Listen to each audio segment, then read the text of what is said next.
ছবির নাম বাঘিনী। ভারতের পশ্চিমবঙ্গের মুখ্যমন্ত্রী মমতা বন্দ্যোপাধ্যায়কে নিয়ে তৈরি হচ্ছে এই পূর্ণদৈর্ঘ্য বাংলা ছবি। এই ছবিতে তুলে ধরা হবে তার সংগ্রামী জীবনের নানা চিত্র। দল গড়া, দল ভাঙা, আন্দোলন, বিধায়ক, সাংসদ, মন্ত্রী হওয়া সব চিত্রই তুলে আনা হচ্ছে ছবির গল্পে। পরিচালনা করছেন নেহাল দত্ত, চিত্রনাট্য লিখেছেন অভিতেশ মণ্ডল, আর মমতার চরিত্রে অভিনয় করছেন মঞ্চের অভিনেত্রী রুমা চক্রবর্তী।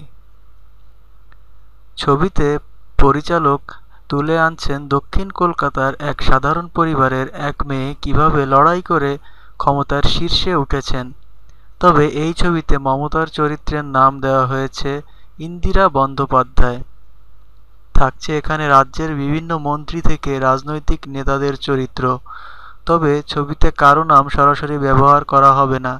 ছবির গানে কণ্ঠ দিচ্ছেন গজল গায়িকা জেনিভা রায়।